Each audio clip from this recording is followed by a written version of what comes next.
Welcome to take two podcast. ഞാൻ വിൽഷാദ്. ഞാൻ ആദിൽ.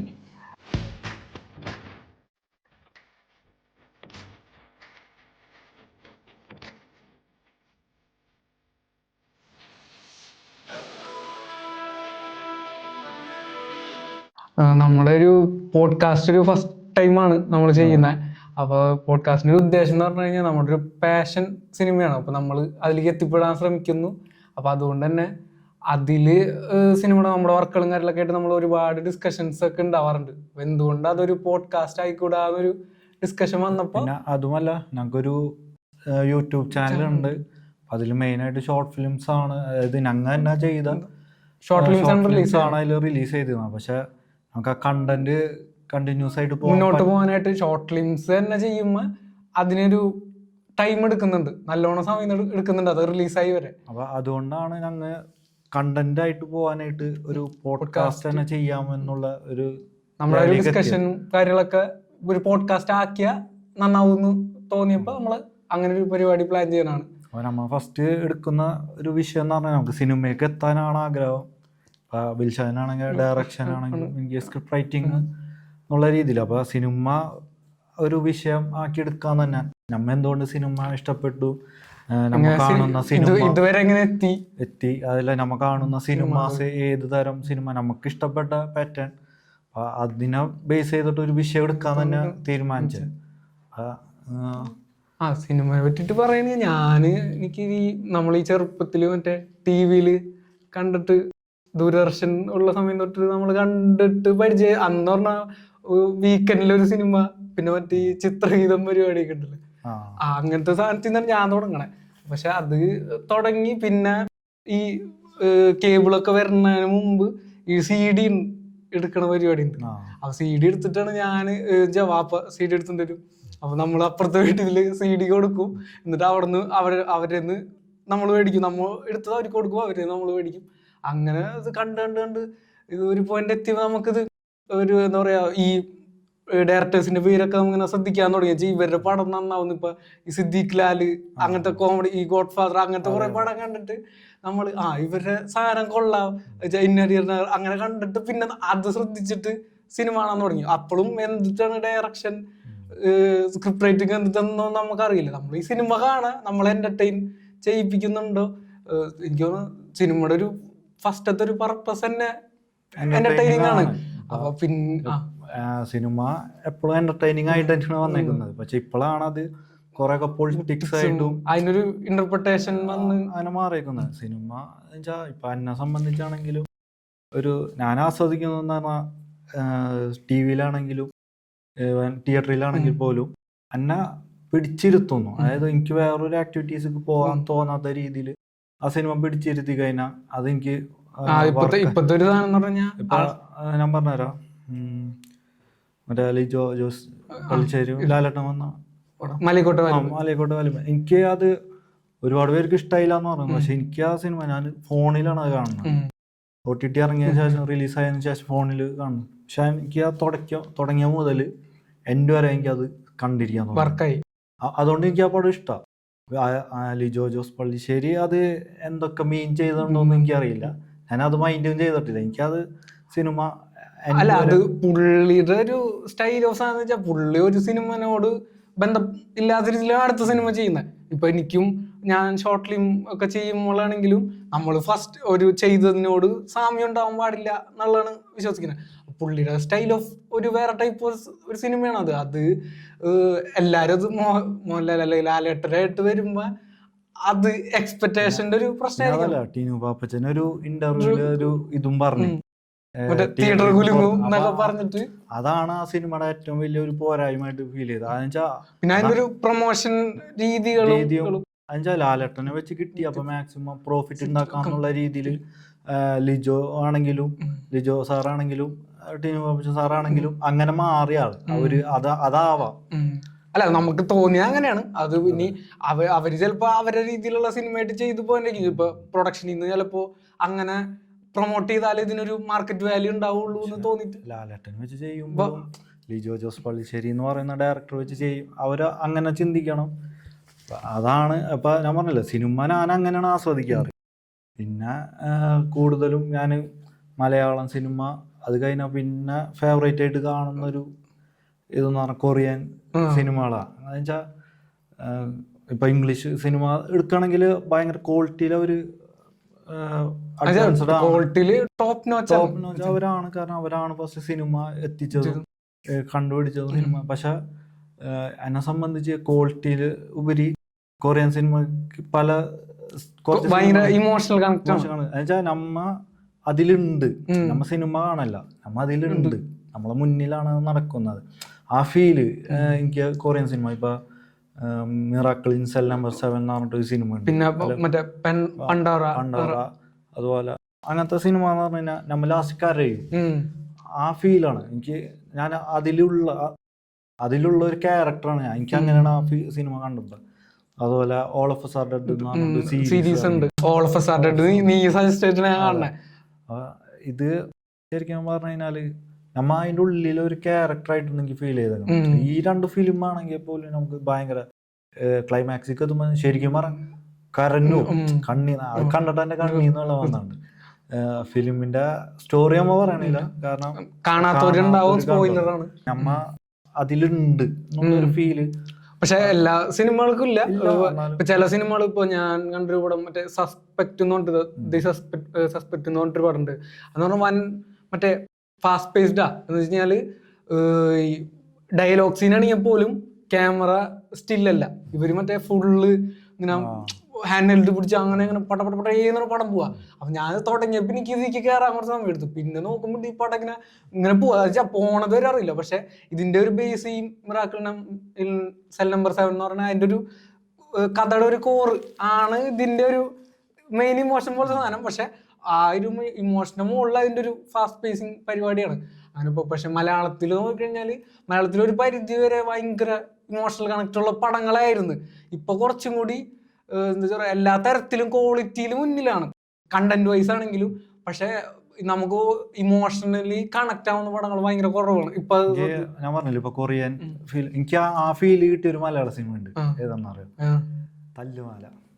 ശരിക്കും നമ്മ ആ ഗ്യാങ്ങിലുള്ള ഒരു ഫീല്, അത് എഡിറ്ററെ കഴിവായിരിക്കും കേട്ടോ. കാരണം ആ സിനിമ നല്ലതാണോ ചീത്താണോ എന്ന് കുറെ ഇതുണ്ട്, മറ്റേ അഭിപ്രായങ്ങളുണ്ട്. പക്ഷെ എന്നെ സംബന്ധിച്ച് എനിക്ക് ആ കൊറിയൻ സിനിമയിൽ ഞാൻ എന്താണോ ആഗ്രഹിച്ചത് അത് കറക്റ്റ് എനിക്ക് കിട്ടിയ ഒരു ഫിലിമാണ് തല്ലുമാല. അല്ല, എനിക്ക് തോന്നുന്നു മറ്റേ കാലിദമാന്റെ സാധനം ആയിരിക്കും പുള്ളി. അങ്ങനത്തെ ഒരു എന്ന് വെച്ച് കഴിഞ്ഞാൽ ഇത് സിനിമകളിൽ വെച്ചാൽ മലയാള സിനിമകളിൽ അത് യൂസ് ചെയ്യാത്തൊരു സാധനമാണ് ഈ മുസ്ലിം കൾച്ചർ. അങ്ങനത്തെ ഒരു എന്താ പറയാ, മറ്റേ തലശ്ശേരി അല്ലെങ്കിൽ മലപ്പുറം ഏരിയ അതൊക്കെ അത് പുള്ളി അതിലേക്ക് സെറ്റ് ചെയ്ത് ആ ക്യാരക്ടേഴ്സ്. പിന്നെ നേരെ പറഞ്ഞ ഭയങ്കര പ്രഡിക്റ്റബിൾ സ്റ്റോറി ലൈനാണ് ആ പടം. അതിനെ അവരെന്താ ചെയ്തതെന്ന് വെച്ചാൽ ഒരു എനിക്ക് തോന്നുന്നു ചിലപ്പോൾ അതിന്റെ സ്ക്രിപ്റ്റ് അല്ലെങ്കിൽ സ്ക്രീൻ പ്ലേ അങ്ങനെ ആയിരിക്കണം, അല്ലെങ്കിൽ അവരെന്താ ചെയ്യുക അതിനെ എഡിറ്റിലേക്ക് അങ്ങനെ കൊണ്ടുവന്നായിരിക്കണം. കുറെ എക്സ്പെരിമെന്റൽ സാധനങ്ങൾ കളിച്ചിട്ടുണ്ട്. പിന്നെ ഒരു മാപ്പിള പാട്ട് വെച്ചിട്ടുണ്ട് അതിന്റെ ക്ലൈമാക്സ് ഫൈറ്റ് ചെയ്തേക്കണേ. അപ്പൊ അതൊക്കെ എക്സ്പെരിമെന്റ് സാധനമാണ്. പക്ഷെ എനിക്ക് തിയേറ്ററിൽ എനിക്ക് ഭയങ്കരമായിട്ട് വർക്കായത് ഒരു എല്ലാവരും പറഞ്ഞ തിയേറ്റർ ഫൈറ്റ് ആണ് അതിൽ ഗംഭീരമായി എന്ന് പറഞ്ഞ സാധനം. പക്ഷെ അതിൽ മേക്കിംഗ് വൈസ് കിട്ടില്ലാണ്. പക്ഷെ എനിക്ക് കുറച്ചും കൂടി വർക്കായത് ഈ കല്യാണത്തിന്റെ ഫൈറ്റാ, വെച്ചാല് ക്ലൈമാക്സ് ഫൈറ്റാ. അത് വെച്ചാൽ കാരണം അത് എന്താ പറയാ, അത് നമുക്കൊരു റിയലി ചിലപ്പോ നടക്കാത്ത ഒരു സാധനമാണ്. മറ്റേ എവിടെയൊക്കെ നടന്നിട്ടുണ്ടാവും, മറ്റേ എന്തെങ്കിലും പ്രശ്നം ഉണ്ടായി എന്നൊക്കെ പറഞ്ഞിട്ട്. പക്ഷെ ഇതിൽ ഭയങ്കര മൊത്തത്തിൽ ഇപ്പൊ നടക്കുന്നുണ്ട്. പക്ഷെ ഞാൻ പറഞ്ഞ ഒരു നമുക്ക് ഇപ്പൊ ചില സ്ഥലത്ത് നമുക്ക് മോട്ടിവേഷൻ കയറിട്ട് ഇവിടെ ഉണ്ടായിരുന്നെങ്കിൽ തോന്നുന്ന സ്ഥലങ്ങളുണ്ടല്ലോ. അത് എന്റെ ഫേവറേറ്റ് സിനിമകളിലൊന്നാണ്. അതുപോലെയാണ് ഇപ്പൊ കൊറിയനിലേക്ക് വരുമ്പോ എനിക്ക് ഇഷ്ടമുള്ള actor Don Lee. Gangster the cop the devil, അതിലെ ഒരു ക്ലൈമാക്സ് സീനുണ്ട്. അതായത് പുള്ളിനെ ജയിലിലേക്ക് കൊണ്ടുവരുന്ന സീനുണ്ട്. അതെനിക്ക് ആ സിനിമ കണ്ടപ്പോഴെന്ന് പറഞ്ഞാൽ ആ സിനിമ മൊത്തത്തിൽ ഇഷ്ടമായെങ്കിലും ഓവറോൾ എനിക്ക് ആ പോർഷൻ അത് ആ ഒരു ചിരിയുണ്ട്. അത് മലയാളത്തിൽ ഒരാള് ചെയ്യാൻ ലാലേട്ടൻ. കാരണം ആ ചിരി നമുക്ക് പെട്ടെന്ന് മൈൻഡ് വരുന്ന ലാലേട്ടനാണ്. കാരണം ആ ഒരു സ്ക്രീൻ പ്രസൻസും ആ രീതിയിൽ അത് ഇനി റീമേക്ക് ചെയ്താൽ പോലും പുള്ളിക്കല്ലാണ്ട് വേറെ ആൾക്ക് ചെയ്യാൻ പറ്റില്ല. അത്രയും ആളെ കൊറിയനീത്തെ ലാലേട്ടനാണ് വിളിക്കുന്നത്. അത് ശരിക്കും ഫീൽ ചെയ്യുന്ന ഒരു ഇതാണ്. ഇപ്പൊ മലയാളത്തേക്ക് വരാണെങ്കിൽ പക്ഷെ നമുക്ക് പക്ഷെ രണ്ടുപേരും കമ്പയർ ചെയ്യാൻ പറ്റില്ല. കാരണം വെച്ചാൽ ഒരു സ്ക്രീൻ പ്രസൻസ് ഇതൊക്കെ വെച്ചിട്ട് ചെയ്യാൻ പറ്റുമായിരിക്കും. പക്ഷെ ലാലേട്ടൻ എന്ന് പറഞ്ഞു കഴിഞ്ഞാൽ വേറൊരു റേഞ്ചിലുള്ള മനുഷ്യനാണ്. അത് ഇപ്പോഴത്തെ പിള്ളേർക്ക് തലമുറയ്ക്ക് അത് ചിലപ്പോ ഒരു എനിക്ക് തോന്നുന്ന ഒരു എന്താ പറയാ ഈ പുലിമുരുകൻ തൊട്ടൊക്കെ അവിടെ നിന്ന് തൊട്ട് അതിന് ഒരു 2010 ശേഷമൊക്കെ ജനിച്ച പിള്ളേരാണെന്നുണ്ടെങ്കിൽ അവരുടെ മുന്നിൽ പുലിമുരുകനായിരിക്കും. ചിലപ്പോ ലാലേട്ടൻ ഒരു കോമാളിയായിട്ട് തോന്നാം. ആറാട്ട് പോലത്തെ സിനിമകൾ ചെയ്തിട്ടും മോൺസ്റ്റർ പോലത്തെ എന്തിനാണ് സിനിമ ചെയ്യുന്നത് അങ്ങനത്തെ പാളിയ സിനിമകളാണ്. അപ്പൊ ഇപ്പോഴത്തെ ജനറേഷൻ പിള്ളേർ വിചാരിക്കുന്ന ഇയാളെന്ത് ആക്ടർ, അതിനെ ആളെ എക്സ്പ്ലോർ ചെയ്ത കുറെ സിനിമകള്. ആളൊരു ഒരു സിനിമയിലെത്തി അതിന് ഇത്രയും ടൈം വരെ എത്തി, ഇത്രയും വർഷമായിട്ട് എത്തി നിക്കുന്നതില് പുള്ളി ചെയ്തു വെച്ചിട്ടുള്ള ഒരു സാധനം ഉണ്ട്. അപ്പൊ അത് കാണാണ്ട് നമുക്ക് ജഡ്ജ് ചെയ്യാൻ പറ്റില്ല പുള്ളിനെ. അപ്പൊ അത് നമ്മള് ഇപ്പൊ പറയുന്നവരും ആളുടെ ഐക്കോണിക് ആയിട്ടുള്ള പടങ്ങൾ കണ്ടിട്ടുണ്ടാവും, കൊമേഴ്ഷ്യൽ സിനിമകളാണെങ്കിലും. പക്ഷെ പുള്ളിരെ എന്ന് പറഞ്ഞാൽ കൊമേഴ്ഷ്യൽ സിനിമകളിൽ പെർഫോമൻസ് ഉണ്ട്. അതുപോലെ തന്നെ അല്ലാണ്ട് നമ്മൾ എന്താ പറയുക ഓഫ് ബീറ്റ് പടങ്ങൾ എന്ന് പറയുന്ന പോലത്തെ സിനിമകളിലും ഉണ്ട് പുള്ളിരെ പെർഫോമൻസ് ഉണ്ട്. എനിക്ക് വെച്ച് കഴിഞ്ഞാൽ പുള്ളിര് ഇങ്ങനെ അഭിനയിച്ച് മറ്റേ കൊല്ലുക എന്നൊക്കെ പറയില്ല, അങ്ങനത്തെ തോന്നിയ സാധനം എന്ന് പറഞ്ഞാൽ തന്മാത്രയാണ്. അത്ര രണ്ടാമത് കാണാൻ ഇഷ്ടമല്ല പടം. ആളെ ഈ സാധനം കാണുമ്പോ ഇതെങ്ങനെ കണ്ടിരിക്കും, ആ ഒരു ഫീലിലാണ് ആ സിനിമ പോണതന്നെ. അതന്നെ ഈ അതുപോലെ തന്നെ ഈ കിരീടം ഉണ്ടല്ലോ, കിരീടത്തില് ഈ ലാസ്റ്റ് ക്ലൈമാക്സ് പോർഷൻ ഉണ്ട്. അത് സ്പോയിലർ അല്ലാതെ എല്ലാരും കണ്ടിട്ടുണ്ടാവാൻ സാധ്യതയുള്ള പാടാണ്. അപ്പൊ അതില് ഈ പുള്ളി മറ്റേ കത്തി പിടിച്ച് നിന്നിട്ട് ഇങ്ങനെ ഒരു ചവയ്ക്കണ പോലത്തെ ഒരു സാധനം ഉണ്ട്. അപ്പൊ അതെന്ന് പറഞ്ഞാൽ ആ പടം ഇറങ്ങി കുറെ വർഷം കഴിഞ്ഞിട്ട് ഒരു 5 വർഷമൊക്കെ ഉണ്ടാവും. ഈ ഇപ്പൊ ഒരു ആ സമയത്ത് എന്തോ ഒരു ഫംഗ്ഷനിലെന്ന് പറഞ്ഞപ്പോ ലാലേട്ടൻ തന്നെ പറഞ്ഞ സാധനം വെച്ച് കഴിഞ്ഞാൽ ആരോ ഇങ്ങനെ പറഞ്ഞപ്പോ ഈ മെന്റലി നമ്മൾ അൺസ്റ്റേബിൾ ആവണ സമയത്ത് വരുന്നൊരു ആക്ഷൻ ആണെന്ന്, അറിയാണ്ട് വരുന്നൊരു സാധനമാണ് ഈ ചവയ്ക്കണെന്ന്. പക്ഷെ പുള്ളി പറഞ്ഞാ ഞാൻ അങ്ങനെ നോക്കിയിട്ടൊന്നുമില്ല, എനിക്ക് ആ സമയത്ത് അങ്ങനെ വന്നതാണെന്ന് പറഞ്ഞു. അപ്പൊ അത് അറിയാലോ, ആള് പോൺ ആക്ടറാണ്. ഇത് ജനിച്ചപ്പോ തന്നെ ഒരു മറ്റേ ഗ്രേസ് ആ ഒരു കഴിവുള്ള ആക്ടറാണ് ആള്. അതിന്റെ ഒരു ഇത് ആള് കൊടുക്കണം. പക്ഷെ ആളെ ഇപ്പോഴത്തെ പിള്ളേർക്ക് അറിയാലോ. പക്ഷെ ആള് ഇപ്പോഴും തിരിച്ചു വരുന്നുണ്ട്. ഇപ്പൊ തുടരു പോലത്തെ സിനിമകള്. ഇപ്പൊ ദൃശ്യം 2 എനിക്ക് വർക്കായിട്ടില്ല. പക്ഷെ അതിലെ മെയിൻ പോസിറ്റീവ് എന്ന് പറഞ്ഞാൽ ഓടിയതിന് ശേഷം മുഖം ചേഞ്ച് വന്നിട്ടുണ്ട്. പക്ഷെ ആൾക്ക് അഭിനയിക്കാൻ കണ്ണു മതി. അത് ശരിക്കും തെളിയിച്ചിട്ടുള്ളൊരു അല്ല. എനിക്ക് ദൃശ്യം 2 എനിക്ക് തോന്നിയെന്ന് പറഞ്ഞാൽ ബാക്കിയുള്ളവരൊക്കെ ഒരു ഫസ്റ്റിൽ നിന്ന് ഇങ്ങോട്ട് വന്നപ്പോ ഒരു വ്യത്യാസം വന്നിട്ടുണ്ട്. ഡബ്ബാണെങ്കിൽ ഡ്രാമാറ്റിക് ആയിട്ടാണ് അവരൊരു ക്യാരക്ടർ കണ്ടിന്യൂറ്റി ഉണ്ടല്ലോടാ, അത് മാറിയിട്ട് ഇവര് കുറച്ചും കൂടി ഒരു പുതിയ സിനിമയിൽ അഭിനയിച്ച പോലത്തെ സാധനം. പക്ഷെ ലാലേട്ടനാണ് ആ ഫസ്റ്റ് ഇതാ ജോർജ് കുട്ടി ഒരു സാധനം ഇതിലും അതുപോലെ തന്നെ കൊണ്ടുപോയത്. പ്രോപ്പറായിട്ട് അത് പിടിച്ചിട്ടുണ്ട്. കാരണം ആൾക്ക് ആ ഫേസ് പോയെങ്കിലും കണ്ണു മതി, അതിലാള് പിടിക്കും എന്നുള്ള സാധനം കിട്ടിയിട്ടുണ്ട്. ഇനി വേറൊരു നടനെ പറ്റി പറയണേ, മമ്മൂക്ക. അത് ഈക്വലി എന്നല്ല, അവര് ശരിക്കും പറഞ്ഞാൽ ഫാൻ ഫൈറ്റ് എന്ന് പറയുന്ന സാധനം അവര് ഇടയിൽ പാടില്ല. ഒരേപോലത്തെ ഇരിക്കുന്ന സാധനങ്ങളല്ലേ നമ്മ താരതമ്യം ചെയ്യും. ഇതാ രണ്ടാണ്, ലെജൻസ് ആണ്. ഇപ്പൊ മമ്മൂക്ക ലാലേട്ടൻ ഇല്ലാത്തൊരു മലയാള സിനിമ നമുക്ക് സങ്കല്പിക്കാനേ പറ്റില്ല.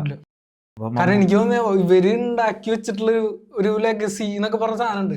അത് എന്ന് വെച്ചാൽ ഇനി ഇപ്പൊ ഒരുപാട് ആക്ടേഴ്സ് ഉണ്ട്. നമുക്കിപ്പോ ദുൽഖർ തൊട്ടിട്ട് കുറെ ആക്ടേഴ്സ് ഉണ്ട്. അപ്പൊ അവര് എന്താ പറയാ, അവർക്ക് ഈ റേഞ്ചിക്ക് എത്താൻ പറ്റുമോ, അല്ലെങ്കിൽ അവര് ആക്ടേഴ്സ് ആണ്, നല്ല ആക്ടേഴ്സ് ആണ്. അല്ല, ഇപ്പോഴും യങ്സ്റ്റേഴ്സ് ആണെങ്കിൽ പോലും അവര് ചെയ്ത് വെച്ചതിന്റെ ഒരു 50% പോലും ഇപ്പോഴത്തെ യങ്സ്റ്റേഴ്സ് ചെയ്തതായിട്ട് എനിക്ക് ഫീൽ ചെയ്തിട്ടില്ല. കാരണം എനിക്ക് ഇപ്പൊ ഇവരുടെ ഒരു കാര്യം പറയുകയാണെന്നുണ്ടെങ്കിൽ ഇവര് ഇപ്പോ മമ്മൂക്കാണെങ്കിലും ലാലേട്ടനാണെങ്കിലും 50 വർഷം നമുക്ക് 50 വർഷത്തോളം കഴിഞ്ഞിട്ടുണ്ട്. ലാലേട്ടൻ 47 വർഷം അങ്ങനെ എന്തോ ആയിട്ടുണ്ട്, അത്ര എന്തോ ആയിട്ടുണ്ട്. അപ്പൊ അവര് പറഞ്ഞു കഴിഞ്ഞാൽ ഇവരെ കൂടെ വന്ന നമുക്ക് ഇവരുടെ താഴെയിട്ട് ഇങ്ങനെ വന്നതെന്ന് പറഞ്ഞു കഴിഞ്ഞാൽ സുരേഷ് ഗോപി, ജയറാം, അതുപോലെ തന്നെ ദിലീപ് ഒക്കെയാണ് നമ്മ പറയുമ്പോ ഒരു 5 പേര് എന്ന് പറയണ പോലത്തെ ഒരു ഇതുള്ളത്.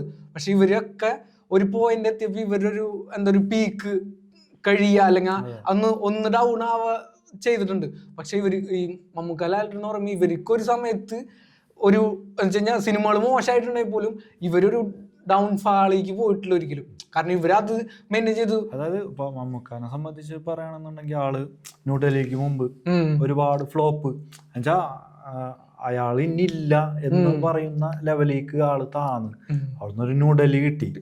ഇപ്പൊ നോക്ക്, ഇപ്പൊ ആണെങ്കിൽ ആൾക്ക് പിന്നെ ഇടയിൽ താഴ്ചകൾ ഉണ്ടായിട്ടുണ്ട്. അതിന്റെ ഇടയിൽ പത്തേമാരി അങ്ങനത്തെ കുറച്ച് നല്ല സിനിമ ചെയ്ത് പിന്നെ ആൾക്കൊരു ഇത് വരുന്നത് ഗ്രേറ്റ് ഫാദറിന്റെ എനിക്ക് ഭയങ്കര ഇഷ്ടമാണ്. അതെന്ന് വെച്ചാലേ അതൊരു ശരിക്കും പറഞ്ഞാൽ ത്രില്ലർ മൂഡ് പിടിക്കാൻ പറ്റുന്ന ഒരു പടമാണ്.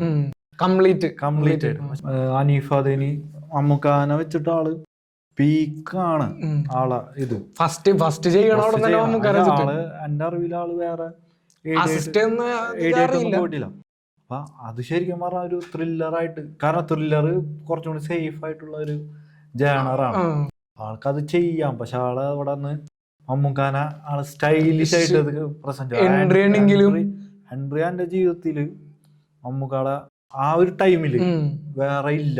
അതിനെ കടത്തി വെട്ടുന്ന എബ്രഹാമിന്റെ സന്തതികളാണെങ്കിലും ഒരു അടിപൊളി എൻട്രി ആണ്. പക്ഷെ അതും ഇതും വെച്ച് നോക്കുമ്പോ ശരിക്കും പറഞ്ഞ ഗ്രേറ്റ് ഫാദറിന്റെ എൻട്രി ആണ്. ഗ്രേറ്റ് ഫാദറിൽ മറ്റേ എൻഡിനോട് അവസാനം ഒരു സാധനം വരുന്നുണ്ട്, മറ്റേ ബ്ലാക്ക് ബീസ്റ്റ് കൊണ്ടുവന്നിട്ട് ഇങ്ങനെ ബാക്കിക്ക് ഡ്രിഫ്റ്റ് ചെയ്ത് പരിപാടി. അത് പുള്ളിക്ക് പിന്നെ ഡ്രൈവിംഗ് പാഷനാണ്. അപ്പൊ പിന്നെ ഈസി മറ്റേ സിമ്പിൾ ആയിട്ട് ചെയ്യാവുന്ന സാധനമുള്ളൂ പുള്ളിക്കത്. അപ്പൊ പിന്നെ അനീഫ് ഒരു ഇത് വെച്ച് നോക്കാൻ തന്നെ പുള്ളി പിന്നെ സ്ക്രിപ്റ്റ് ചെയ്യണ നടണ് എബ്രഹാം. പക്ഷെ അത് ഷാജി പാടൂരാണ് ഡയറക്ഷൻ. അപ്പൊ അത് പക്ഷെ 10-12 വർഷത്തോളം കണ്ട അസോസിയേറ്റ് ഡയറക്ടർ ആളൊരു പടം ഡയറക്ട് ചെയ്യുമ്പോ ഒരു പക്ഷെ അനീഫ് അതിനെ തന്നെ ചെയ്യണമെങ്കിൽ അല്ലെങ്കിൽ വേറൊരു ഡയറക്ടറാണ് ചെയ്യണമെങ്കിൽ ഇത്രയും ഇമ്പാക്ട് ഉണ്ടാവില്ല.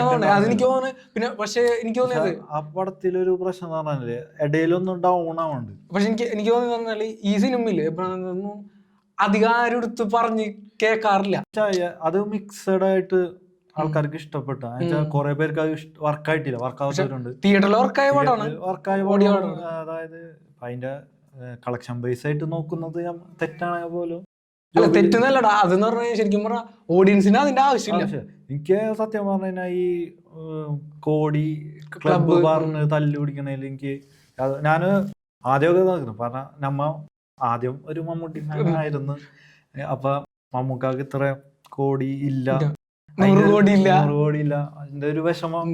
പക്ഷെ പിന്നെയാണ് മനസ്സിലാക്കിയത് മമ്മൂക്ക ശരിയാണ്. ലാലേട്ടന് ആവറേജ് സിനിമ സ്ക്രിപ്റ്റ് ഉള്ളൂ എങ്കിൽ പോലും ആൾക്കാ പടത്തിനെ പൊക്കാനായിട്ട് പറ്റും. അത്ര ഫാൻ ബേസ് അത് ലാലേട്ടനുണ്ട്.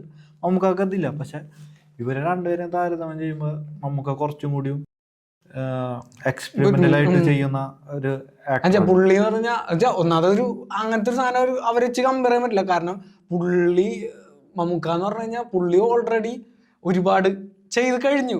ഇനി പുള്ളി എന്ന് പറഞ്ഞാൽ ഇനി പുള്ളിക്ക് ഹിറ്റുകൾ ഉണ്ടാക്കി അങ്ങനെ മാത്രം സിനിമ ചെയ്യണ്ട. ഇപ്പൊ ലാലേട്ടനെ നോക്കണമെങ്കിൽ ലാലേട്ടൻ ഒരു ടൈമില് ആക്ടർ എന്നുള്ള രീതിയിൽ സ്റ്റാർ ആയിട്ട് മാറി. ആളെ അങ്ങനത്തെ പടങ്ങളായി ഏത് എന്റർടൈനേഴ്സ് മാത്രമായി കൂടുതലും അങ്ങനെ പോയപ്പോ ഇപ്പൊ ഫോർ എക്സാമ്പിൾ വിജയ് രണ്ടുപേരും ഏകദേശം ഒരേ പാറ്റേണാണ് പിടിക്കുന്നത്. കാണുന്നവരെ ലാലേട്ടൻ അത് ആക്ടറും കൂടിയാണ്. ആൾക്ക് ഇപ്പൊ ഒരു ടേക്കിലെടുത്ത് തീർക്കാവുന്ന പരിപാടിയേ ഉള്ളൂ. പക്ഷെ ആളെ എന്റർടൈനേഴ്സ് ആയിട്ട് പോയി. ആ സ്ഥാനത്ത് മമ്മൂക്ക എന്ന് പറഞ്ഞാൽ കുറച്ച് എക്സ്പെരിമെന്റൽ ടൈപ്പ് അങ്ങനത്തെ പടങ്ങൾ ചെയ്യാൻ തുടങ്ങി. എക്സ്പെരിമെന്റൽ എന്നൊക്കെ പറയുമ്പോണ്ടല്ലോ എല്ലാവർക്കും അത് വർക്കാവില്ല. അപ്പൊ എന്തുകൊണ്ടാണ് അതിന്റെ വർക്കായിട്ടുള്ള ചുരുക്കം സിനിമകളാണ്. അപ്പൊ അതിന്റെ ആൾക്കാർ അതാണ് ഇവര് രണ്ടുപേരും ഫാൻ ബേസ് മാറാനായിട്ട് കാരണം. നമുക്ക് എന്താ ചെയ്യാ എക്സ്പെരിമെന്റൽ പോലത്തെ സിനിമകൾ എടുക്കുന്നുണ്ട്. കണ്ണൂർ സ്കോഡ് ആള് ജാനസ് ഷിഫ്റ്റ് ചെയ്ത് പോകുന്നുണ്ട്. ആളെ പ്രൊഡക്ഷൻ തന്നെ വരുന്ന പടങ്ങള് ഇപ്പൊ മറ്റേ നൻപകല്, അതുപോലെ തന്നെ ബ്രഹ്മയുഗം, അങ്ങനത്തെ പടങ്ങൾ എന്നൊക്കെ പറഞ്ഞു കഴിഞ്ഞാൽ ലാലേട്ടൻ കണ്ടിന്യൂസ് ആയിട്ട് എന്റർടൈനേഴ്സ് ആകുമ്പോൾ ആൾക്കാർക്ക് അതാണ് കുറച്ചും കൂടി കാണാൻ. അതുകൊണ്ടാണ് ആളോട് കുറച്ചും കൂടി. പക്ഷെ എനിക്ക് തോന്നുന്നു ഇവിടെ കുറച്ചും കൂടി ഒരു ഇത് എനിക്ക് തോന്നിയ കാര്യമാണ്. എനിക്ക് തോന്നുന്നു ഇവിടെ കുറച്ചും കൂടി മലയാള സിനിമ എന്നുള്ള രീതിയിൽ വെച്ചിട്ട് നമുക്ക് സിനിമ കണ്ട് തിയേറ്ററിൽ നിന്ന് കണ്ട് അല്ലെങ്കിൽ അങ്ങനത്തെ ഒരു പരിചയത്തിലാണ് നമ്മൾ പറയുന്നത്. നമുക്ക് അതിനോട് പാഷനുള്ളതുകൊണ്ട് മിക്ക സിനിമകൾ ഫോളോ ചെയ്യുന്നതുകൊണ്ട് പറയുന്ന ഒരു കാര്യം എന്ന് പറഞ്ഞു കഴിഞ്ഞാൽ ഇവിടെ ഈ 2 മീറ്റർ ഉണ്ടല്ലോ. എന്നുവെച്ചാൽ ഒരു എക്സ്പെരിമെന്റൽ ആയിട്ടുള്ള ഒരു കൺസെപ്റ്റ് ഒക്കെ കൊമേഴ്ഷ്യലി ഒരുപോലെ കൊണ്ടുവരണം. എന്നുവെച്ചാൽ ഒരു എന്റർടൈനർ രീതിയിൽ കറക്റ്റ് അതും കൂടി ബ്ലെൻഡ് ചെയ്തുകൊണ്ടിരുന്നത്. ഇപ്പൊ തമിഴില് ചെയ്യണ ഒരു പരിപാടി ഉണ്ട്. അവരവരുടെ കൾച്ചറിനോട് കണക്ട് ചെയ്തിട്ട് അങ്ങനത്തെ ഒരു സബ്ജക്ട്, ഇപ്പൊ ഒരു സയൻസ് ഫിക്ഷൻ സബ്ജക്റ്റ് ആണെങ്കിൽ അതിനൊരു എന്താ ഒരു എക്സാമ്പിൾ ഇപ്പൊ എന്റർടൈനർ ആണ്. പക്ഷെ അവരതിലൊരു ടൈം ലൂപ്പ് എന്ന് പറഞ്ഞൊരു കോൺസെപ്റ്റ് കൊണ്ടുവന്നു. കാരണം എനിക്ക് തോന്നുന്നു ടൈം ലൂപ്പ് എന്നുള്ള സിനിമ ഇന്ത്യൻ സിനിമയിൽ തന്നെ കുറെ ഭാഷകൾ വന്നിട്ടുണ്ട്. പക്ഷെ അതിനൊരു പ്രോപ്പർ എന്റർടൈനിങ് മീറ്ററിൽ, കൊമേഴ്ഷ്യൽ മീറ്ററിൽ കറക്റ്റ് പിടിച്ചു പോയിട്ടുള്ള ഒന്നങ്ങോട്ടോ ഇങ്ങോട്ടോ പാളാവുന്ന പക്ഷെ അത് കറക്റ്റ് മീറ്ററിൽ. കാരണം ഈ ലൂപ്പ് തന്നെയാണ് പടം ഫുള്ള്. പക്ഷെ അതവര് അതിലെനിക്ക് തോന്നി ചെയ്ത് കളിച്ച് കുറെ സാധനങ്ങൾ ഈസി ആക്കി. അതെ, ലൂപ്പ് പിന്നെയും തുടങ്ങി വരാണ്ട് ആ ലൂപ്പും വന്ന് അടുത്ത ലൂപ്പ് തുടങ്ങുന്ന രീതിയിൽ അവർ പിന്നെ എനിക്ക് തോന്നുന്നു കുറെ ഒരു എന്ന് പറഞ്ഞാൽ മിക്ക ഹോളിവുഡ് സിനിമകളാണെങ്കിലും അവര് കാണിക്കുന്ന വെച്ച് കഴിഞ്ഞാൽ ഒരു ലൂപ്പ് ഉണ്ടാവുന്നു, ചിലപ്പോൾ അതിനൊരു റീസൺ ഉണ്ടാവും. പക്ഷെ ഇത് കണ്ടിന്യൂസാ. നാട്ടിലാണെങ്കിൽ അവസാനം അത് കണ്ടിന്യൂസ് എന്ന് പറയുന്നുണ്ട്. പക്ഷെ അതിനൊരു പ്രോപ്പർ സൊല്യൂഷൻ അങ്ങനൊക്കെ ഒരു പ്രോപ്പർ റീസൺ അതിന്റെ ഒരു ഐതിഹ്യ ചരിത്രം. ഇപ്പൊ ഇംഗ്ലീഷ് സിനിമ ആണെങ്കിൽ പോലും അങ്ങനെ ഒരു പ്രോപ്പർ റീസൺ കൊടുത്തതായിട്ട്. ഇപ്പൊ ട്രയാങ്കിൾ സിനിമ ഏകദേശം ലൂപ്പ് പോലത്തെ ഒരു സിനിമയാണ്. പക്ഷെ എനിക്കതില് അവരാ ട്രയാങ്കിള് ഇത് ചെയ്ത് അതിങ്ങനെ കണ്ടിന്യൂസ് ആണ്, അതിനൊരു എൻഡ് ഇല്ല. അങ്ങനെയാണ് പറഞ്ഞു തരുന്നത്. ഇത് തുടങ്ങുന്നത് എവിടെയാണ് അവസാനിക്കുന്നത് എവിടെയാണെന്നുള്ള രീതിയിൽ. പിന്നെ ഇൻ ഡീറ്റെയിൽ കുറെ കാര്യങ്ങളുണ്ട് അതില്. അത് എന്താ പറയാ, മറ്റേ നമ്മൾ ഡീകോഡ് ചെയ്ത് മനസ്സിലാക്കേണ്ട അങ്ങനത്തെ കുറെ സാധനങ്ങളുണ്ട്. ഡീകോഡിങ് ക്രിസ്റ്റഫർ നോളന്റെ പടങ്ങൾ അത് എത്ര അല്ല. പക്ഷെ പുള്ളിയുടെ എനിക്ക് തോന്നുന്നു ചില പടങ്ങള് ഒരു എന്താ പറയാ ഒരു പരിധി വരെ ഒരു 90% വരെ ഭയങ്കരമായിട്ട് ശ്രദ്ധിച്ചിരുന്നു കഴിഞ്ഞാൽ, നമ്മൾ ഡിസ്ട്രാക്ട് ആവേണ്ടിരുന്നു കഴിഞ്ഞാൽ ഒരു പരിധി വരെ മനസ്സിലാവും. പക്ഷെ പിന്നീട് നമുക്ക് മനസ്സിലാവുന്ന എക്സ്പ്ലനേഷൻസ് കാര്യങ്ങളും ഒക്കെ നോക്കേണ്ട വരും. എളുപ്പമല്ല. അത് വേറൊരു മൂഡാണ്. പക്ഷെ എനിക്ക് ഈ ഇംഗ്ലീഷ് സിനിമകളിൽ തന്നെ ഈ ഡേവിഡ് ഫിഞ്ചർ വരണ്ട് എന്ന് വെച്ച് കഴിഞ്ഞാൽ പുള്ളിയുടെ വെച്ചാൽ ഈ ഡ്രാമ പരിപാടിയാണ്, ഡ്രാമയാണ്. പക്ഷെ ഒരു ത്രില്ലർ മൂഡ് എന്നുള്ള രീതിയിൽ എന്താ പറയാ, ഇപ്പൊ ഒരു A girl with dragon tattoo എന്ന് പറഞ്ഞൊരു പടമുണ്ട്. പക്ഷെ അത് കഴിഞ്ഞാൽ ഒരു ത്രില്ലറാണ്. പക്ഷെ അതൊരു വേറെ മൂടാ. അത് പുള്ളിയുടെ ഒരു വേറെ ടൈപ്പ് ഓഫ് പടങ്ങളാണ്. ഫൈറ്റ് ക്ലബ്ബ് എന്ന് പറഞ്ഞൊരു പടമുണ്ട്. ഫൈറ്റ് ക്ലബ്ബ് എന്ന് വെച്ച് കഴിഞ്ഞാൽ ഫൈറ്റ് ക്ലബ്ബ് കണ്ടു കഴിഞ്ഞാല് കണ്ടിട്ടില്ല, അത് കണ്ടു കഴിഞ്ഞാല് നമ്മുടെ മലയാളത്തിലടക്കം ഒരുപാട് സിനിമകളിൽ അതിനുശേഷം ഒരുപാട് സിനിമകള് അതിന്റെ ഒരു കോർ കൺസെപ്റ്റ് എടുത്തിട്ട് ചെയ്താണെന്ന് മനസ്സിലാവും. നമ്മള് വെച്ചാൽ ഈ സിനിമകൾ കണ്ടിട്ട് ആ സിനിമ കണ്ടുപോയി നോക്കുമ്പോഴാണ് ഇതിന്ന് ഇൻസ്പയർ ആയതാണ്. അല്ലെങ്കിൽ ചിലപ്പോൾ പറയുമ്പോൾ ഒരു വിമർശനം പോലത്തെ സാധനമാണ്, കോപ്പി അടിച്ച എന്ന് പറയുന്ന പോലത്തെ ഒരു സാധനം വരും. കാരണം ആ പുള്ളിയുടെ ഒരു വേറെ മൂഡ് സാധനം വെച്ച് കഴിഞ്ഞാൽ ഒരു പടം പോലും ഞാൻ 1-2 പടങ്ങൾ മാത്രമേ ആളെ കാണാത്തുള്ളൂ. പടങ്ങൾ ആളുടെ ഡയറക്ടോറിയൽ ചെയ്തിട്ടുള്ള പടങ്ങൾ 1-2 കാണത്തുള്ളൂ. അല്ലാത്തൊക്കെ ഈ പടങ്ങൾ ഇംഗ്ലീഷ് സിനിമകൾ കാണൽ കുറവാണ്. ഞാൻ പിന്നെ മെയിനായിട്ട് സിനിമ കാണുന്നത് ഇപ്പൊ സോഷ്യൽ മീഡിയ കുറച്ചും കൂടി യൂസ് ചെയ്യണാറുണ്ട്. ഈ റീൽസ് വരുമല്ലോ ചില സിനിമകൾ. അപ്പൊ അങ്ങനെ ആ റീലിലുള്ള കണ്ടന്റ് ഇഷ്ടപ്പെട്ടിട്ട് സിനിമ ഉണ്ട്. പക്ഷെ ചിലതൊക്കെ അലമ്പോവാറുണ്ട്. ഇപ്പൊ കൊറിയൻ സിനിമകളിൽ തന്നെ എനിക്ക് അങ്ങനെ 2-3 ഫീൽ ചെയ്യുന്നത്. പടം പെട്ടെന്ന് ഓർമ്മ കിട്ടണില്ല.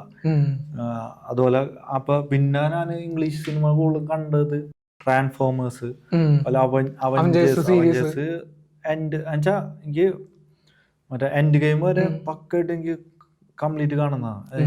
അയൺമാൻ ഫാനാണ് ഞാൻ.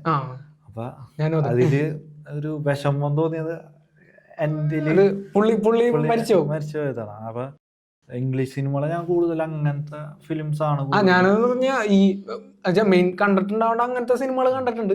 പിന്നെ അതിന്ന് പിന്നെ പറഞ്ഞാൽ കുറച്ചും കൂടി ഇതുപോലെ ഇൻസ്റ്റയില് വല്ല പോസ്റ്റുകൾ കാണും. ഇങ്ങനത്തെ ഒരു പ്ലോട്ട് കാണുമ്പോൾ നമുക്ക് ഇൻട്രസ്റ്റിംഗ് ആയിട്ട് തോന്നിയിട്ട് പോയി കാണും.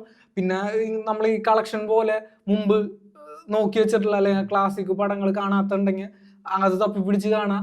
അങ്ങനത്തെ പരിപാടിയാണ്. പക്ഷെ എനിക്ക് തോന്നുന്നു ഇപ്പൊ എന്ന് പറഞ്ഞു കഴിഞ്ഞാൽ ഇപ്പൊ ഒരു ക്ലാസിക് ഇതെന്നൊക്കെ പറഞ്ഞു കഴിഞ്ഞാൽ ഇപ്പൊ ഈ ഗ്രീൻ മൈൽ എന്നൊക്കെ പറഞ്ഞ പടം, അത് ഞാൻ കാണുന്നത് സത്യം പറഞ്ഞാൽ അത് ശരിക്കും പറയേണ്ട ഒരു സ്റ്റോറിയാണ്. അത് നല്ല രസമാണ്. ഞാൻ ഇതേപോലെ റീൽ കണ്ടിട്ടാണ് ആ സിനിമ കാണുന്നത്.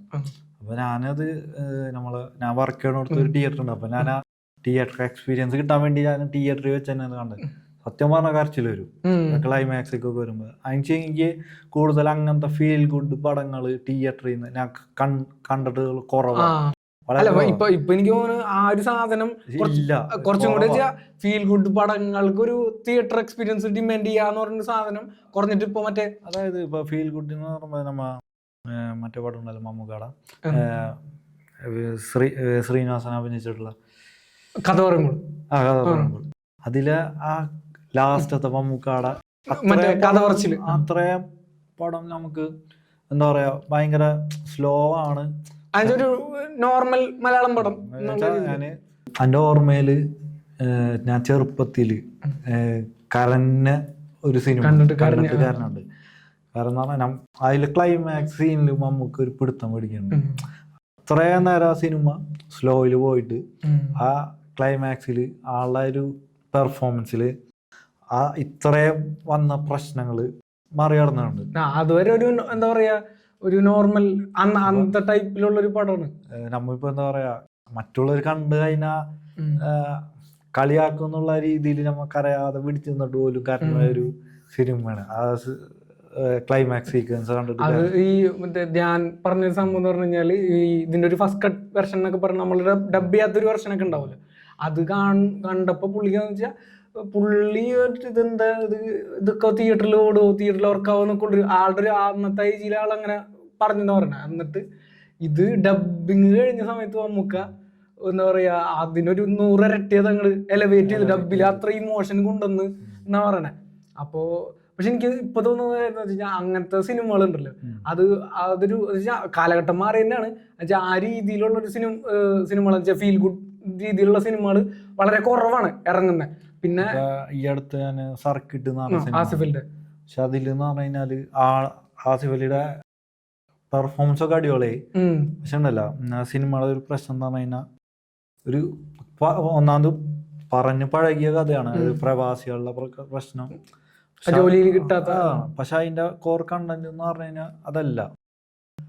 കോർ കണ്ടന്റ് എന്ന് പറഞ്ഞാൽ ഒരു കുട്ടിയുടെ അത് മറ്റേ കാണാത്തവരുണ്ടെങ്കിൽ അതൊരു സ്പോയിലർ ആവേണ്ട ഒരു ADHD അങ്ങനത്തെ ഒരു വിഷയം ആണ് അത് സംസാരിക്കുന്നത്. ആ കുട്ടീനായിട്ടുള്ള ശരിക്കും പറഞ്ഞാൽ ആ കുട്ടീനായിട്ടുള്ള ഒരു ബോണ്ട് കുറച്ചും കൂടി സിനിമയിൽ കാണിക്കണം. പക്ഷെ ഉണ്ടല്ലോ അതില് ക്ലൈമാക്സിൽ വരുമ്പോ നമുക്കത് ശരിക്കും ഫീൽ ചെയ്യും.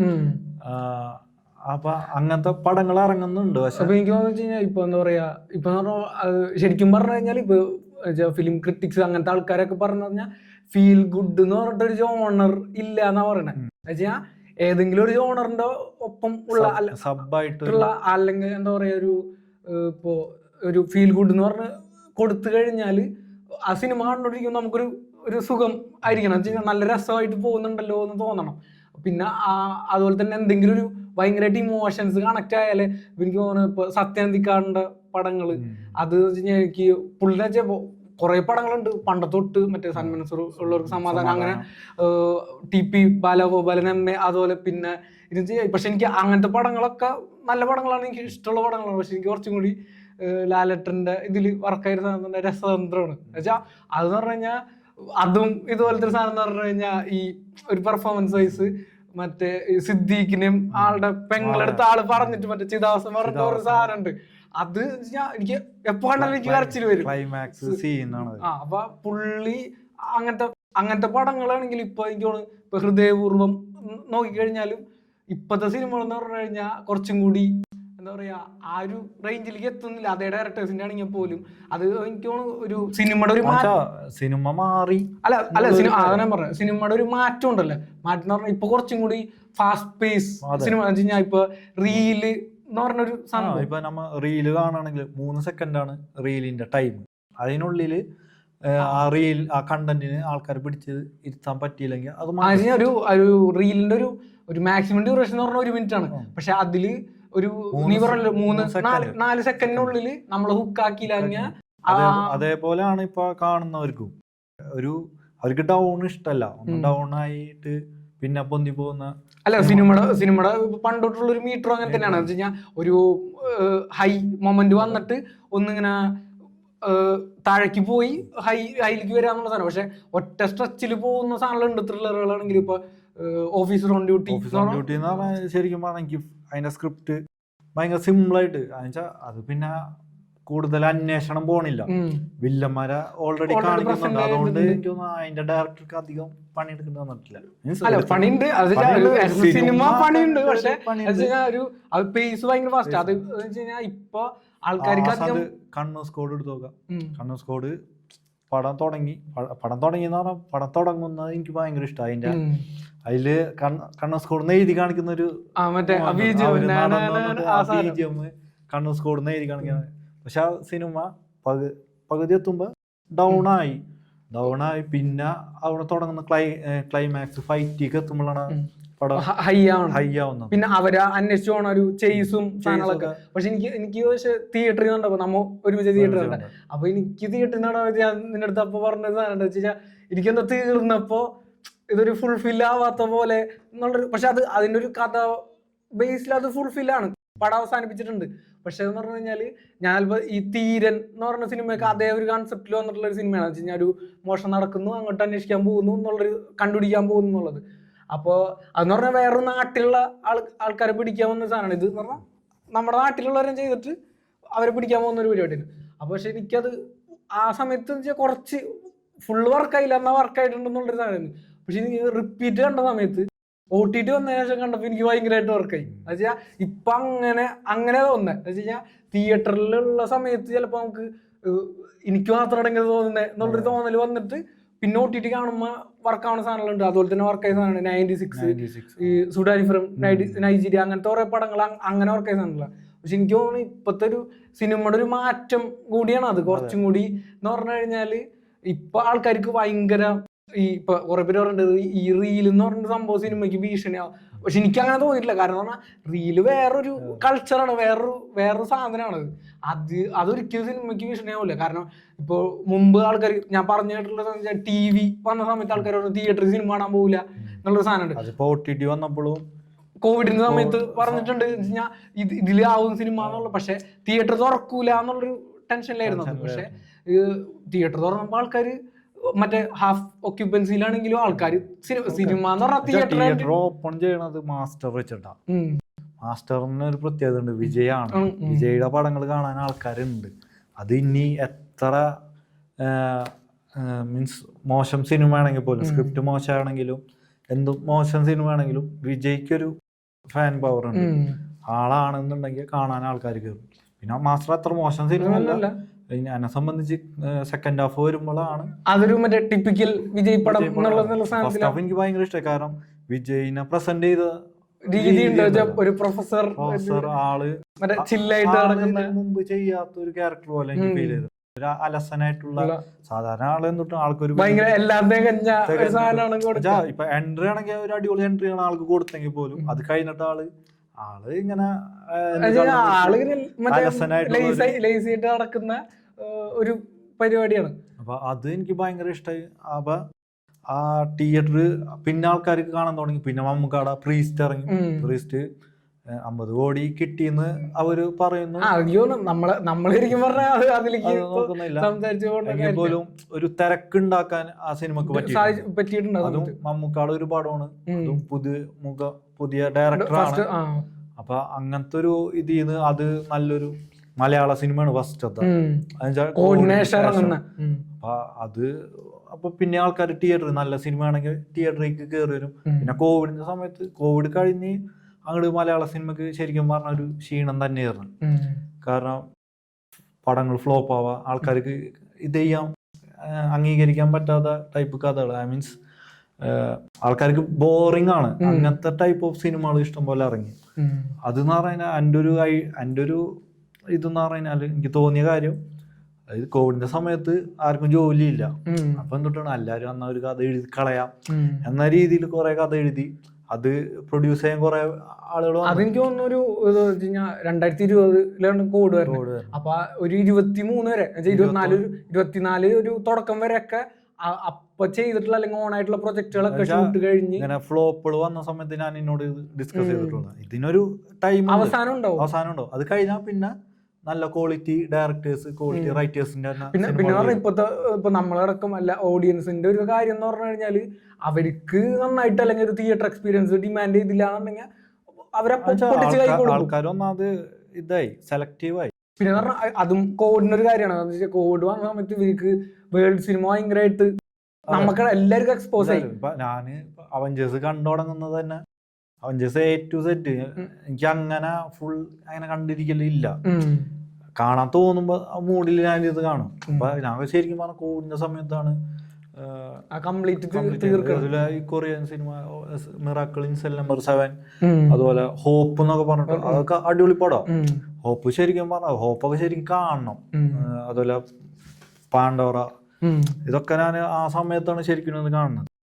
അത് എനിക്കാണ് ഈ ഒരു കോഡിന്റെ സമയത്താണ് ഭയങ്കരമായിട്ട് ഒരു ഇംഗ്ലീഷ് എന്നൊക്കെ ഉള്ളതിനപ്പുറം കുറെ സിനിമകളുണ്ട്. ഈ എന്താ പറയാ ടർക്കിഷ് സിനിമകള്, മറ്റേ ടർക്കിഷ്, അതുപോലെ ഇന്തോനേഷ്യ, തായ് സിനിമകള്, മറ്റേ ടീച്ചേഴ്സ് ഡയറി, അത് ഗംഭീര. അപ്പൊ അത് ഒരു കോവിഡ് സമയത്ത് തന്നെ ഇവർക്ക് ഭയങ്കരമായിട്ട് എല്ലാവർക്കും നമുക്കടക്കം എല്ലാവർക്കും എക്സ്പോസ് ആയി. OTT മാത്രമേ ഉള്ളൂ ആ സമയത്ത് എന്നുള്ളൊരു സാധനം ഉണ്ടായിരുന്നു. അപ്പൊ ഒരുപാട് മറ്റേ മലയാളത്തിൽ തെരഞ്ഞു പിടിച്ച് സിനിമകൾ കാണാം. ഒരു ദിവസം എനിക്ക് തോന്നുന്നു 2-3 പടമെങ്കിലും മിനിമം കാണും. എനിക്ക് എൻ്റെ ഒരു ഇത് വെച്ച് കഴിഞ്ഞാൽ നമുക്ക് ഒരു സിനിമയിലും നമുക്ക് അത്ര പാഷൻ ഉള്ളതുകൊണ്ടും സിനിമ കാണാൻ ഇഷ്ടമുള്ളതുകൊണ്ടും ഒരു സിനിമ ഒരു ദിവസം കണ്ടില്ല നമുക്ക് ബുദ്ധിമുട്ടാണ്. അപ്പൊ അങ്ങനത്തെ ഒരു ശ്വാസം മുട്ടുന്ന പോലത്തെ ഒരു സാധനമാണ്. അപ്പൊ അതില് ഈ എക്സ്പോസ് ചെയ്യാൻ പറ്റി. പിന്നെ സിനിമകൾ ചെയ്യണ സമയത്ത് സിനിമ മേക്കേഴ്സ് ചെയ്യണ സമയത്ത് ഓഡിയൻസിന് ഓഡിയൻസ് ഒരു ധാരണ വന്ന് ഇപ്പൊ ആൾക്കാർ VFX ഇതാണ്, ഇത് VFX ചെയ്തതാണ്, മോശമായി അങ്ങനെ പറയാൻ ആൾക്കാർ എത്തി. ആ രീതിയിൽ അവർ സിനിമ കാണുക. അപ്പൊ അത് ശരിക്കും പറഞ്ഞ ഒരു അടിയായി. എന്തെങ്കിലും കഥ ചെയ്ത് മറ്റേ തട്ടിക്കൂട്ട് പരിപാടി വർക്കാവൂല എന്ന് ആൾക്കാർക്ക് മനസ്സിലായി. കാരണം ഇപ്പൊ അവര് കൊടുക്കുന്ന പൈസക്ക് കംപ്ലീറ്റ്ലി മുതലാവണം എന്നുള്ളൊരു തോട്ട് അവരുടെ മൈൻഡിലുണ്ട്. കാരണം എല്ലാരും കഷ്ടപ്പെട്ടിട്ട് പൈസ ഉണ്ടാക്കുന്നതാണ്. അപ്പൊ അവരുടെ ഇതിന് ആ മുടക്കുന്ന പൈസക്ക് മുതലായിരിക്കണം. അതിപ്പോ നമ്മളാണെങ്കിലും സിനിമ ചെയ്യുമ്പോൾ നമുക്കെന്ന് പറഞ്ഞു കഴിഞ്ഞാൽ രണ്ട് തരത്തിലുണ്ട്. അത് ഒന്നില്ലെങ്കിൽ ഓഡിയൻസ് കാണണം എന്നുള്ള രീതിയിലുള്ള തരത്തിലുള്ള സിനിമകൾ നമുക്ക് ചെയ്യാം. അല്ലെങ്കിൽ നമുക്ക് എന്താ പറയാ അതിനോടുള്ളൊരു അതില് പാഷൻ ഇല്ല എന്നല്ല കേട്ടോ. പക്ഷെ അല്ലാണ്ട് രീതിയിൽ ചെയ്യുന്ന സിനിമകളുണ്ട്. ഭയങ്കരമായിട്ട് കൺഡ്രിവൺ ആയിട്ടുള്ള ഓഫ് ബീറ്റെന്നോ അല്ലെങ്കിൽ അങ്ങനെ രീതിയിൽ പറയുന്ന കൂടുതൽ അവാർഡ്സിന് പോകുന്ന IFK അങ്ങനത്തെ രീതിയിലൊക്കെ പോകുന്ന സിനിമകളും ചെയ്യാം. പക്ഷെ എൻ്റെ ഒരു ഇതിലാണെന്നുണ്ടെങ്കിൽ എനിക്ക് കൂടുതൽ നമുക്ക് കണ്ടിട്ടും എക്സൈറ്റ് ചെയ്യിപ്പിച്ചിട്ടുള്ളതും കൊമേഴ്ഷ്യൽ അല്ലെങ്കിൽ അങ്ങനത്തെ എന്റർടൈൻ ചെയ്യുന്ന സിനിമകളായതുകൊണ്ട് അങ്ങനത്തെ സിനിമകൾക്കാണ് കൂടുതൽ താല്പര്യം. പക്ഷെ മറ്റ് അല്ലാത്ത തരത്തിലുള്ള സിനിമകളും ചെയ്യണം എന്ന് ആഗ്രഹമുണ്ട്. ഇപ്പൊ എനിക്ക് എന്നെ സംബന്ധിച്ചെന്ന് പറഞ്ഞു കഴിഞ്ഞാൽ ഞാൻ സിനിമ എന്നുള്ളതിന് ഉപരി ഞാൻ ചെറുപ്പത്തിൽ ഇങ്ങനെ ചെറിയ കഥകളൊക്കെ എഴുതും. കഥകൾ എഴുതിയിട്ട് മലർവാടി എന്ന് പറഞ്ഞിട്ടൊരു ബുക്ക്, മറ്റേ ബാലരമൊക്കെ പോലത്തെ, അപ്പൊ അതില് അയച്ചു കൊടുത്ത് അതിലൊക്കെ ഇത് ചെയ്തിട്ടുണ്ട്. പിന്നെ അങ്ങനെ പബ്ലിഷ് ചെയ്തിട്ടുണ്ട് ചെറുപ്പത്തിലാണ്. അതിങ്ങനെ പഠിച്ച് അങ്ങനെ എഴുതി വന്ന് പിന്നെയാണ് നിന്നെ കാണുന്നത്, പിന്നെ അവിടെ നിന്ന് സിനിമ എന്നുള്ള രീതിക്ക് മാറുകയാണ്. ഇപ്പൊ ഞാൻ എൻ്റെ ഒരു ഇതെന്ന് പറഞ്ഞു കഴിഞ്ഞാല് ഞാൻ നിന്നെ കാണുന്നവരെ വിചാരിച്ചത് എനിക്ക് കഥ എഴുതാൻ പറ്റില്ല. ഞാൻ എഴുതുന്ന കഥയൊക്കെ പ്രെഡിക്റ്റബിൾ അങ്ങനത്തെ രീതിയിൽ ആലോചിച്ചോണ്ടിരുന്നത്. ഞാൻ മറ്റേ സാധനം ഉണ്ടല്ലോ, വേറെ ആൾക്കാർ സ്ക്രിപ്റ്റ് ചെയ്ത് തരുന്നു ഞാൻ ഡയറക്റ്റ് ചെയ്യുന്നു, അങ്ങനെയാണ് എൻ്റെ മൈൻഡിലുണ്ടായിരുന്നത്. പക്ഷെ നിന്നെ കണ്ട ശേഷമാണ് നമ്മൾ വർക്ക് ചെയ്ത് സംസാരിച്ച് ആ ഒരു വൈബ് കിട്ടിയതിന് ശേഷമാണ് നമ്മൾ ഡിസ്കസ് ചെയ്ത് വന്നിട്ടുള്ളത്. അപ്പോഴാണ് മനസ്സിലായി എനിക്കും എഴുതാൻ പറ്റും. ഒരു പരിപാടി ഉണ്ട്, നമ്മൾ ചെയ്ത ഷോർട്ട് ഫിലിമൊക്കെ സ്ക്രിപ്റ്റ് നമ്മൾ ഡിസ്കസ് ചെയ്യണം, ഞാൻ തന്നെയാണ് എഴുതിയത്. അപ്പോൾ നമുക്കൊരു അതിലൊരു പരിപാടി ഉണ്ടെന്ന് മനസ്സിലായി. അപ്പൊ അങ്ങനെയാണ് അത് സിനിമയിലേക്ക് എന്ന് വെച്ചാൽ അതിനോടൊരു താല്പര്യം. എനിക്ക് തോന്നുന്ന ഞാൻ ഈ ഡയറക്ടറെ ശ്രദ്ധിക്കാൻ തുടങ്ങിയത് ഒരു 4ാം ക്ലാസ്സിലൊക്കെ പഠിക്കുന്ന സമയത്ത് നേരത്തെ പറഞ്ഞൊരു സാധനം തന്നെയാണ്. അപ്പോൾ എന്ന് വെച്ച് കഴിഞ്ഞാൽ ഈ പടത്തിന്റെ സിനിമ തുടങ്ങുമ്പോൾ അവസാനമാണ് ഡയറക്ടർ വരെ എഴുതി കാണിക്കുന്നത്. പക്ഷെ സിനിമ തീരുമ്പോൾ ഫസ്റ്റ് ഡയറക്ടർ വരെ എഴുതി കാണിക്കുന്നത്. അപ്പൊ ഞാൻ ഇയാൾക്ക് എന്തോ ഒരു പരിപാടി ആ പ്രായത്തിൽ നമുക്കത് അറിയില്ല. അപ്പൊ ഞാൻ വിളിച്ച് പിന്നെ നോക്കുമ്പോഴാണ് ഇയാൾക്കൊരു മെയിൻ പരിപാടി ഉണ്ട്. അയാൾ കൺട്രോൾ ചെയ്യുന്നതനുസരിച്ച് അയാളുടെ ഒരു ധാരണയാണ് സിനിമ, അയാളുടെ ഒരു വിഷ്വലൈസേഷൻ ആണ് കംപ്ലീറ്റ് സിനിമ എന്നുള്ളൊരു രീതി ഉണ്ട്. അപ്പൊ ആ രീതിയിൽ എനിക്ക് ഒരു സിനിമ ഡയറക്ഷൻ എന്നുള്ള രീതിയിൽ പ്ലാൻ ചെയ്തു. പിന്നെയാണ് നമ്മൾ ഇതിനെ കുറിച്ച് കൂടുതൽ പഠിച്ചിട്ടും ഇതൊക്കെ നമ്മൾ അങ്ങനെ ഫിലിം ഇൻസ്റ്റിറ്റ്യൂട്ടിൽ പോകാനുള്ള രീതി എന്നുള്ള രീതിയിലുള്ള സാമ്പത്തികം ഒന്നും ഉണ്ടായില്ല. അപ്പൊ നമ്മള് സിനിമ കണ്ട് നമുക്ക് കിട്ടുന്ന സോഴ്സിൽ നിന്ന് പഠിച്ചിട്ടാണ് ഇപ്പൊ വലുതായിട്ടൊന്നും ആയിട്ടില്ലെങ്കിലും ഒരു 3-4 ഷോർട്ട് ഫിലിമോളം ചെയ്യാന്നുള്ള രീതിയിൽ ഒരു കോൺഫിഡൻസിൽ നമ്മൾ എത്തിയിട്ടുണ്ട്. അതെ, നമ്മ ഇപ്പൊ ഫിലിയ ഫിലിംസ് എന്ന് പറഞ്ഞ ചാനലില് നമ്മളെ ചാനൽ തന്നെയാണ്. അപ്പൊ അതില് ചെയ്തിട്ടുണ്ട്. അപ്പൊ അത് കാണുന്നവർക്ക് സിനിമ ഇൻട്രസ്റ്റ് ഉള്ളവർക്ക് അത് കണ്ടു നോക്കാം. ഒരു ആദ്യം ചെയ്തത് നീറുന്ന ഷോർട്ട് ഫിലിം ആണ്. അത് തന്നെ നമുക്ക് അതില് പരിമിതികളുണ്ട്. ഫസ്റ്റത്തെയാണ്, പിന്നെ പൈസ ഇല്ലാണ്ട് ചെയ്തതാണ്. എന്നാലും കുറെ പൈസ കൊടുത്തു. അപ്പൊ പിന്നെ രണ്ടാമത് ടെല്ല് എന്ന് പറഞ്ഞിട്ടുള്ള ഷോർട്ട് ഫിലിം അത്യാവശ്യം പൈസ ഇറക്കിയിട്ട് തന്നെ ചെയ്തത്. പിന്നെ അതിൽ എന്താ പറയാ, അതൊരു നമുക്കും ഭയങ്കരമായിട്ട് അപ്രീസിയേഷൻ കിട്ടിയ ഒരു വർക്കാണ്. നമുക്ക് പറ്റും നമുക്ക് തന്നെ സ്വയം തോന്നിയിട്ടുള്ള ഒരു സാധനമാണ്. പിന്നെ അടുത്തത് ഇപ്പൊ ഷൂട്ട് ചെയ്ത് ബാക്കി പരിപാടികളൊക്കെ നടന്നുകൊണ്ടിരിക്കുന്നു. അതിനിടയിൽ ഒരു എയുടെ ഷോർട്ട് ഫിലിം നമ്മ പുതിയ രീതിയിൽ സിനിമനെ സമീപിക്കുക എന്നുള്ള രീതിയിൽ ചെയ്തിട്ടുള്ള സാധനമാണ് ലാസ്റ്റ് സ്റ്റാൻഡ് എന്ന് പറഞ്ഞത്. അത് റീച്ച് കുറവാണ്, അത് അദ്ദേഹം കണ്ടിട്ടില്ല. അപ്പൊ നിങ്ങൾക്ക് സിനിമ ഇപ്പോ പോഡ്കാസ്റ്റ് കാണുന്നവർക്ക് സിനിമ എന്നുള്ളൊരു ഇൻട്രസ്റ്റ് ഉണ്ടെങ്കിൽ ഒന്ന് ജസ്റ്റ് ഒന്ന് കണ്ടു നോക്കാവുന്നതാണ്. അതിന്റെ അഭിപ്രായങ്ങൾ കമന്റ് ചെയ്യാം. നമ്മ ഒരുപാട് സംസാരിച്ചു തോന്നുന്നു. സിനിമ ഏതുകൊണ്ടാണ് ഇനി ഇരുന്നാൽ നമുക്ക് കുറെ നേരം സംസാരിക്കും. നമുക്കിനിപ്പോ ഒരു ടൈം കൂടുതൽ സംസാരിച്ചു കഴിഞ്ഞാൽ കാണുന്ന പോഡ്കാസ്റ്റ് കാണുന്നവർക്കാണെങ്കിൽ ബോറടിക്കും. പിന്നെ ഒരു നമുക്കും ഒരു സമയപരിമിതി ഉണ്ട് സംസാരിക്കും. അപ്പൊ അതുകൊണ്ട് വൈൻഡപ്പ് ചെയ്യാം എന്നുള്ളൊരു സാധനമാണ്. അപ്പൊ ഇതുവരെ നിങ്ങൾ കണ്ടിട്ടുണ്ടെങ്കിൽ നിങ്ങൾക്ക് എന്തെങ്കിലും അഭിപ്രായങ്ങളൊക്കെ ഉണ്ടെങ്കിൽ കമന്റ് ചെയ്യാം. മറ്റൊരു ദിവസം മറ്റൊരു പോഡ്കാസ്റ്റ് ആയിട്ട് നമുക്ക് വീണ്ടും കാണാം.